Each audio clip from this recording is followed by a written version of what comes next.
हाँ विद्यार्थी मित्रों नमस्कार ओम शांति।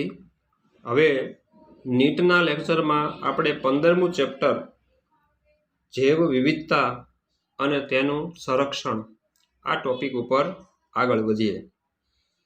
बराबर, तो जोईए सजीवों में आकार, कद, प्रमाण, रंग, जीवनचक्र अने बीजी अनेक बाबतों में जोवा मळे छे, विविधता जोवा मळे छे। अहींया एक शब्द उमेरी दईए, शुं जोवा मळे छे? विविधता। तो सजीवोनी अंदर आकारनी विविधता जोवा मळे। बधा सजीवोना आकार एक सरखा न होय, कद कोई नाना होय कोई मोटा होय। पछी दरेक सजीवनुं प्रमाण अलग अलग होय छे, दरेक जातिना सजीवोनी संख्या, बराबर। पछी सजीवोना रंग, एनुं जीवनचक्र छे, बराबर, ए अलग अलग होय छे। बीजी अनेक बाबतोमां सजीवोमां विविधता जोवा मळे छे। दाखला तरीके हवे आपणे એવું કેમ કહી શકીએ? તો આ કેટલાક ઉદાહરણ જોઈએ કે સિકોયા સિમ્પરવિરેન્સ આ એક વનસ્પતિનું નામ છે, બરાબર છે। અનાવૃત બીજધારી વનસ્પતિ છે। આ 400 ફૂટ ઊંચાઈ ધરાવે છે। આખા વિશ્વની અંદર મિત્રો આ વનસ્પતિ ઊંચામાં ઊંચી માનવામાં આવે છે, સિકોયા સિમ્પરવિરેન્સ। પછી યુકેલિપ્ટસ છે, बराबर है। नीलगिरी, ऑस्ट्रेलियन नीलगिरी कहवाय यूकेलिप्टस। आवृत बीजधारी वनस्पति है, 100 मीटर ऊंचाई धरावे छे। आ आखा विश्वनी ऊंचामां ऊंची आवृत बीजधारी वनस्पति है, बराबर, यूकेलिप्टस 100 मीटर ऊंची होय छे। पछी जेमिया पिग्मिया, आ नानामां नानी अनावृत बीजधारी वनस्पति है। अने वुल्फिया ग्लोबोसा, आ नानामां नानी आवृत बीजधारी वनस्पति है, बराबर। અને પ્લાઝ્મોડિયમ છે, પરોપજીવી, એ પણ અતિ સૂક્ષ્મ છે। તો કહેવાનો મતલબ કે આ 5 ઉદાહરણો શું કહેવા માંગે છે? કેટલીક વનસ્પતિ ખૂબ જ નાની છે, કેટલીક મોટી છે અને કેટલીક ખૂબ જ ઊંચાઈ ધરાવે છે, 400 ફૂટ ઊંચાઈ ધરાવે છે, બરાબર। તો આ વુલ્ફિયા ગ્લોબોસા છે, બરાબર છે, એ નાનામાં નાની આવૃત બીજધારી વનસ્પતિ છે, બરાબર, કે જેની લંબાઈ 5 મિલીમીટર જેટલી પણ હોય છે, સૂક્ષ્મ હોય છે અતિશય, બરાબર। તો આનો મતલબ એવો કે ભાઈ સજીવોમાં વિવિધતા જોવા મળે છે। ત્યારબાદ આગળ વધીએ મિત્રો। એડવર્ડ વિલ્સન જૈવ વિવિધતા શબ્દ પ્રયોજન કર્યો। જૈવ વિવિધતા એટલે કે બાયોડાયવર્સિટી, આ શબ્દનું પ્રયોજન છે એ એડવર્ડ વિલ્સન નામના વૈજ્ઞાનિકે કર્યો। હવે આપણે જૈવ વિવિધતાના પ્રકારોની ચર્ચા કરીએ, બરાબર। તો સૌથી પહેલા આપણે વાત કરીએ જનીનિક વિવિધતાની, બરાબર છે। तो जनिनिक विविधतानी चर्चा करिए। दरेक जातिना सजीवो जनीन द्रव्य धरावे छे, बराबर छे। दरेक जातिना सजीवो जनीन द्रव्य धरावे छे। मोटा भागना सजीवोमां आपणे खबर छे के डीएनए जनीन द्रव्य छे। केटलाक वायरसने बात करीए तो बधामां जनीन द्रव्य डीएनए छे। दरेक जातिमां जनीनोनी संख्या अने प्रकार निर्धारित होय छे, बराबर। दरेक जातिमां जनीनोनी संख्या निर्धारित होय छे। दाखला तरीके अहींया 2 एक्जाम्पल लख्या छे। भाई ई कोलाई बेक्टेरिया कोष में 4000 जनीनो होय। केटला? 4000। अने ह्यूमन एटले के मानवना एक कोष में मित्रों 30,000 जेटला जनीनो आवेला होय छे। तो ई कोलाई बेक्टेरिया आदि कोष केंद्रीय कोष छे, तो एनु नीचली कक्षाना सजीव कहेवाय। तो एमां जनीन ओछा होय। अने मानव तो जाणो छो मित्रों, बराबर छे, आ पृथ्वी परनो सौथी उच्च कक्षानो सजीव छे। तो एमां 30,000 जेटला जनीनो एना कोषमां आवेला होय छे। कोई एक जातिना सजीवोना जनीनोना बंधारणमां रहेला फेरफारोने ते जातिनी जनीन विविधता कहेवाय छे। तो आ जनीन विविधतानी व्याख्या थई के एक जातिना सजीवोमां जनीनोना बंधारणमां रहेल फेरफारोने ते जातिनी जनीन विविधता कहेवाय छे। આપણે જાણીએ છીએ મોટા ભાગે એક જ જાતિના સજીવના લક્ષણો છે એ સમાન હોય છે, બરાબર। સમાનતા વધુ હોય, જુદાપણું તફાવત બહુ ઓછો હોય છે। અને એક જ જાતિના સજીવો હોય તો એના જનીનોમાં મોટા ભાગના 99.99 તો જનીનનું બંધારણ એક સમાન જ હોય છે, બરાબર છે। પણ એક પોઈન્ટની અંદર તફાવત હોય છે, બરાબર, ખૂબ જ નહિવત તફાવત હોય છે। जनीन विविधता ए वस्तीनी कुल आनुवंशिक जनीन विविधता नक्की करे छे, बराबर। जनीन विविधता ए वस्तीनी कुल आनुवंशिक जनीन विविधता नक्की करे छे। एटले એક ઉદાહરણ આપ્યું છે કે માનો કે 500 વટાણાના છોડની એક વસ્તી છે, બરાબર? તો એમાંથી 400 છોડ ઊંચા છે અને 100 છોડ છે એ નીચા છે, બરાબર?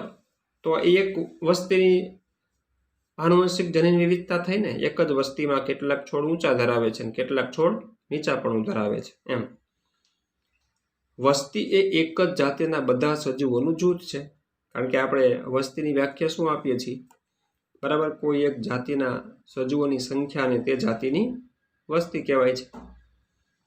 વસ્તીના બધા જ જનીનોને જનીન પૂલ કહેવામાં આવે છે, બરાબર? કોઈ એક વસ્તીના બધા જનીનોને સંયુક્ત રીતે શું કહેવામાં આવે છે? જનીન પૂલ કહેવામાં આવે છે. જનીન વિવિધતાને કારણે જ ઉદ્વિકાસની પ્રક્રિયામાં નૈસર્ગિક પસંદગીની તક રહે છે, બરાબર? જનીન વિવિધતાને કારણે ઉદ્વિકાસની પ્રક્રિયા એટલે જનીન પરિવર્તન થાય, જનીનમાં વિવિધતા છે એટલા કારણે જ તો ઉદ્વિકાસની પ્રક્રિયા થાય છે અને એને કારણે સજીવો અને જીવવાની તક મળે છે, પસંદગી થાય છે, એટલે કે નૈસર્ગિક પસંદગીની તક રહે છે. જનીન વિવિધતા નવી જાતિના નિર્માણ માટેનો આધાર છે, બરાબર છે? જનીન વિવિધતાને કારણે જ પૂર્વ અસ્તિત્વ ધરાવતી જાતિઓ હોય એમાંથી ક્રમશઃ નવી જાતિઓનું નિર્માણ થાય છે. એક જ જાતિમાં વિવિધતા જોવા મળી શકે છે, બરાબર છે? એક જ જાતિમાં વિવિધતા જોવા મળી શકે છે. હા, હિમાલયમાં વિવિધ સ્તરે જોવા મળતી ઔષધીય વનસ્પતિ, બરાબર છે, સર્પગંધા. આ મિત્રો એક આયુર્વેદ શાસ્ત્રની અંદર એક ઔષધ તરીકે ઉપયોગી વનસ્પતિ છે, સર્પગંધા, બરાબર છે? રાઉલ્ફિયા વોમિટોરિયા આનું વૈજ્ઞાનિક નામ છે, રાઉલ્ફિયા વોમિટોરિયા.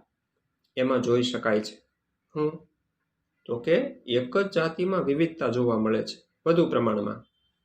તે વધુ સાંદ્ર અને ઉચ્ચ ક્ષમતા ધરાવતું રસાયણનું નિર્માણ કરે છે, તેને રિસર્પિન કહેવામાં આવે છે. મિત્રો યાદ રાખજો શબ્દ સર્પગંધા ઔષધીય વનસ્પતિ છે, એનું વૈજ્ઞાનિક નામ છે રાઉલ્ફિયા વોમિટોરિયા, બરાબર? એ એક ચોક્કસ પ્રકારનું રસાયણ ઉત્પન્ન કરે છે, બરાબર? અને એ રસાયણનું નામ છે રિસર્પિન. હવે આ રિસર્પિન છે એનો ઉપયોગ બ્લડ પ્રેશરની અને માનસિક રોગની દવા બનાવવા માટે ઉપયોગી છે, બરાબર? તો સર્પગંધા છે એ બ્લડ પ્રેશર અને માનસિક રોગની દવા બનાવવા માટે ઉપયોગી છે.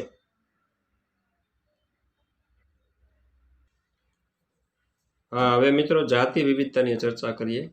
તો જાતિ વિવિધતા એટલે એક જ વસવાટમાં રહેતી જાતિઓની વિવિધતાને જાતિ વિવિધતા કહેવાય છે, બરાબર? કોઈ એક વસવાટ હોય, સજીવો જ્યાં રહેતા હોય, સજીવોને રહેવાનું સ્થાન હોય એને વસવાટ કહેવાય. તો એક વસવાટની અંદર ઘણી બધી જાતિ રહેતી હોય, તો એ જાતિઓની વિવિધતા હોય, બધી જાતિ એક સમાન ન હોય, તો એને જાતિ વિવિધતા કહેવાય. વસવાટમાં જેટલી જાતિઓ વધુ તેમ તેનું વૈવિધ્ય વધુ, બરાબર છે? જાણીએ છીએ આપણે કોઈ એક વસવાટમાં માનો કે 500 જાતિ રહેતી હોય તો એની વિવિધતા વધારે કહેવાય.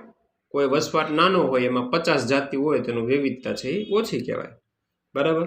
તો જેટલી વધુ જાતિઓ એમ એનું જે વિવિધતાપણું વધારે કહેવાય અને તેમ તેનું સ્થાયીપણું અને ટકાઉપણું વધારે. જેટલી વધુ જાતિઓ હોય તો એ નિવસન તંત્ર સમૃદ્ધ હોય, વસવાટ સમૃદ્ધ હોય, એટલે એ વર્ષો સુધી ટકી શકે, એટલે એનું સ્થાયીપણું છે એ વધારે કહેવાય. જાતિ વિવિધતા તે પ્રદેશની જનીન વિવિધતા પણ વધારે છે, બરાબર? જાતિ વિવિધતા વધુ હોય તો સ્વાભાવિક છે જનીન વિવિધતા વધારે જ હોય, બરાબર? જે નિવસન તંત્રના સામાન્ય કાર્યો અને સ્થાયીપણા માટે જવાબદાર છે. હવે નિવસન તંત્રના સામાન્ય કાર્યો, બરાબર છે? કોઈ પણ નિવસન તંત્રનું સામાન્ય કાર્ય પ્રકાશ સંશ્લેષણ કરી ત્યાં ઉત્પાદકો છે એ ખોરાક બનાવે છે, બરાબર? એ સામાન્ય કાર્ય કહેવાય. અને સ્થાયીપણા માટે જવાબદાર છે, તો સ્થાયિત્વ વધારે હોય એમ. પૂર્વ ઘાટ કરતા પશ્ચિમ ઘાટ ઉભયજીવીની જાતિઓમાં વધુ જાતિ વિવિધતા ધરાવે છે, બરાબર? તો પૂર્વ ઘાટના પ્રદેશો છે એના કરતાં પશ્ચિમ ઘાટમાં ઉભયજીવીની જાતિઓમાં વધુ જાતિ વિવિધતા જોવા મળે છે, એટલે કે ઉભયજીવીની વધુ જાતિઓ છે. હવે RH વિટેકરે 1965માં 3 પ્રકારની જાતિ વિવિધતાનું નિર્દેશન કર્યું મિત્રો. 3 પ્રકારની કઈ વિવિધતા? આલ્ફા વિવિધતા, બીટા વિવિધતા અને ગામા વિવિધતા. તો જોઈએ પહેલા આલ્ફા વિવિધતાની વાત. તો આલ્ફા વિવિધતા કોને કહેવાય? એક જ વસવાટ અથવા તો નિવસન તંત્રની વિવિધતાને, કોઈ પણ એક જ વસવાટ કે એક જ નિવસન તંત્રની વિવિધતાને શું કહેવાય? આલ્ફા વિવિધતા. દાખલા તરીકે સમાજમાં જોવા મળતી પ્રત્યેક અને વિવિધ જાતિઓની ટકાવારી. હવે દાખલા તરીકે એટલે શું? કે સમાજમાં જોવા મળતી પ્રત્યેક અને વિવિધ જાતિઓની ટકાવારી એટલે શું? દાખલા તરીકે કોઈ એક જંગલ છે, તો જંગલમાં વનસ્પતિની 40% જાતો છે, તૃણાહારીની 35% જાતો છે, માંસાહારીની 15% જાતો છે, બરાબર? તો આ પ્રત્યેક વિવિધ જાતિઓની ટકાવારી છે, અલગ અલગ છે, બરાબર? તો આને શું કહેવાય? આલ્ફા વિવિધતા કહેવાય. પણ વસવાટ કે નિવસન તંત્ર એક જ છે. પછી બીટા વિવિધતામાં કોઈ એક નિવસન તંત્રમાં બદલાતી આબોહવા પ્રમાણે બદલાતી વિવિધતાને કહેવાય, બરાબર? નિવસન તંત્ર એક જ છે, પણ એક જ નિવસન તંત્રમાં આબોહવા કે સ્થિતિ બદલાય એટલે એની જૈવ વિવિધતા બદલાય. એનો અર્થ શું થાય? તો મિત્રો એનું ઉદાહરણ જોઈએ. દાખલા તરીકે એક જ તૃણ વિસ્તારના તળાવના પક્ષીઓ અને કૃષિ વિસ્તારના પક્ષીઓ, માનો કે ખેતર અને તળાવ બે બાજુમાં હોય, બરાબર છે? તો કેટલાક પક્ષીઓ છે બેમાં સામાન્ય હોય. ખેતરમાં જે પક્ષીઓ ખોરાક તરીકે ઉપયોગ કરી શકતા હોય તો એ તળાવના કેટલાય સજીવોનો પણ ખોરાક તરીકે ઉપયોગ કરતા હોય, અને તળાવના પક્ષીઓ છે ખેતરમાં આવીને પણ વસવાટ કરતા હોય અને ખોરાક મેળવતા હોય છે, બરાબર? બીજું છે ખેતરમાં ઉગતા ચોમાસુ તથા શિયાળુ પાક. હવે માનો કોઈ એક ખેતર હોય, એમાં ખેડૂતે ચોમાસાની અંદર કોઈ પાક વાવેલો છે, બરાબર? તો એ ચોમાસાની સિઝનમાં જે પાક થાય છે એ વનસ્પતિ હોય, એને આધારિત સૂક્ષ્મ જીવો, પ્રાણીઓ, બરાબર છે, એ બધાય અસ્તિત્વ ધરાવતા હોય. પછી જેવો એ પાક પૂરો થઈ જાય પછી શિયાળો આવે તો શિયાળાની અંદર પાછો બીજો પાક વવાય, બીજી વનસ્પતિ વવાય, બરાબર? તો નિવસન તંત્ર ખેતર જ છે, પણ પરિસ્થિતિ બદલાય, આબોહવા બદલાઈ ગઈ એટલે હવે એની વનસ્પતિ બદલાઈ ગઈ, એને આધારિત સૂક્ષ્મ જીવો, એને ખાનારા કીટકો, પક્ષીઓ, જીવજંતુ વગેરે પણ ચેન્જ થઈ ગયા કે નહીં? તો આ બદલાતી આબોહવા પ્રમાણે બદલાતી પરિસ્થિતિને બીટા વિવિધતા કહેવામાં આવે છે. પછી ગામા વિવિધતા કોને કહેવાય મિત્રો? તો કે વિશાળ ભૌગોલિક વિસ્તારના જુદા જુદા નિવાસ સ્થાનોમાં એટલે કે નિવસન તંત્રમાં પથરાયેલી વિવિધતા છે અને જાતિઓની સમૃદ્ધિને, બરાબર? વિશાળ ભૌગોલિક વિસ્તાર છે એટલે કે પૃથ્વી ઉપર સમજો સમુદ્ર છે, તળાવ છે, ખડકો, જંગલો, બરાબર, વગેરેની જૈવ વિવિધતાને એટલે કે સમગ્ર વિશ્વની જૈવ વિવિધતાને શું કહેવાય છે? ગામા વિવિધતા કહેવાય છે. હવે ત્રીજો છે નિવસન તંત્રીય વિવિધતા, પરિસ્થિતિકીય વિવિધતા. તો આ વિવિધતા નિવસન તંત્ર સ્તરે છે, તે નિવસન તંત્રે બદલાય છે, એટલે કે દરેક નિવસન તંત્રોમાં અલગ અલગ હોય છે, બરોબર? તો દરેક નિવસન તંત્રમાં દાખલા તરીકે ચાલો એક ખેતરનું નિવસન તંત્ર છે, એની વિવિધતા અલગ હોય. તળાવની જે વિવિધતા એ અલગ છે, કારણ કે તળાવ એક નિવસન તંત્ર છે, બરાબર? કૃત્રિમ રીતે ઉપસાવેલો બગીચા હોય છે તો એની નિવસન તંત્ર અલગ હોય છે. દરિયો, સમુદ્ર, મહાકાય નિવસન તંત્ર છે તો એની વિવિધતા અલગ હોય છે, બરાબર? તો નિવસન તંત્ર બદલાય એટલે જે વિવિધતા છે એ બદલાય છે. તો આને નિવસન તંત્રીય વિવિધતા કહેવામાં આવે છે. આવી વિવિધતા સ્કેન્ડિનેવિયન દેશો એટલે કે ડેનમાર્ક, નોર્વે, સ્વીડનમાં નથી, તેનાથી વધુ ભારતમાં છે. એટલે કે નિવસન તંત્રીય જે વિવિધતા છે, બરોબર, એ સ્કેન્ડિનેવિયન દેશો કે જેની અંદર જૈવ વિવિધતા, જે નિવસન તંત્રીય વિવિધતા છે જોવા મળતી નથી. બધા નિવસન તંત્રોમાં મોટે ભાગે જે વિવિધતા છે, નિવસન તંત્રની વિવિધતા છે એ જળવાય છે, પણ એની સાપેક્ષમાં, બરાબર છે, ભારતમાં એવી નિવસન તંત્રીય વિવિધતા વધુ જોવા મળે છે. તો આ ડેનમાર્ક છે, નોર્વે છે, આ સ્વીડન છે, એ બધા સ્કેન્ડિનેવિયન દેશો કહેવામાં આવે છે કે જેમાં નિવસન તંત્રે મોટા ભાગે જે વિવિધતા સમાન હોય છે, ઓકે મિત્રો, હવે આપણે ચર્ચા કરીએ આગળ જૈવ વિવિધતાના હેતુઓ શું છે. તો જૈવ વિવિધતાના હેતુઓની ચર્ચા કરીએ આપણે.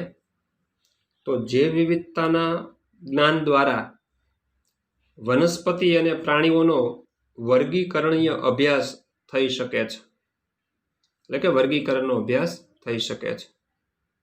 પછી તાત્કાલિક ધ્યાન ખેંચતા પ્રદેશોને ઓળખી શકાય છે. તાત્કાલિક ધ્યાન ખેંચતા પ્રદેશો, બરાબર છે, એટલે કોઈ જૈવ વિવિધતામાં અચાનક મોટો ઘટાડો થયો હોય, બરાબર, તો એ તાત્કાલિક ધ્યાન ખેંચતા પ્રદેશો કહેવામાં આવે છે. વિશ્વમાં અત્યારે આવા 34 જેટલા પ્રદેશો છે, માલુમ પડેલા છે, બરાબર. હા, તો એને ઓળખી શકાય છે જૈવ વિવિધતાના અભ્યાસથી. પછી નિવસન તંત્રનો અભ્યાસ કરી શકાય છે. જૈવ ભૌગોલિક વિસ્તારોનો અભ્યાસ કરી શકાય છે, બરાબર. અલગ અલગ ભૌગોલિક વિસ્તારો હોય છે, એનો અભ્યાસ કરી શકાય છે.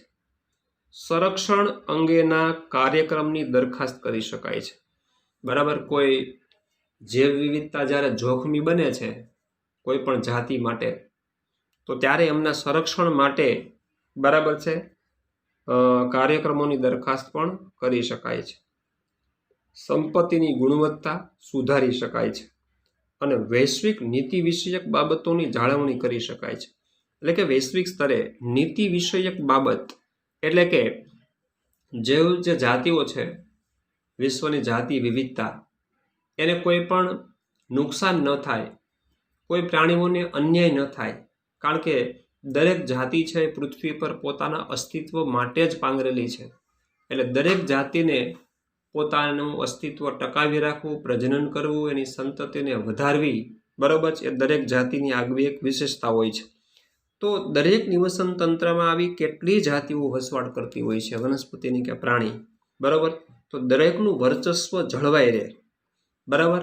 કોઈ પણ સજીવને કોઈ પણ અન્ય જાતિની પ્રવૃત્તિ દ્વારા નુકસાન ન પહોંચે, બરાબર, એવી રીતે દરેકનું અસ્તિત્વ ટકી રહી શકે, બરાબર. તો એ નીતિ વિષયક બાબત કહેવાય. તો વૈશ્વિક સ્તરે આ નીતિ વિષયક બાબતોની જાળવણી પર આ જૈવ વિવિધતાથી કરી શકાય છે. ઓકે મિત્રો, તો બસ આજના લેક્ચરમાં આટલું જ છે. નવા લેક્ચરમાં ફરી મળીશું. નમસ્કાર. ઓમ શાંતિ.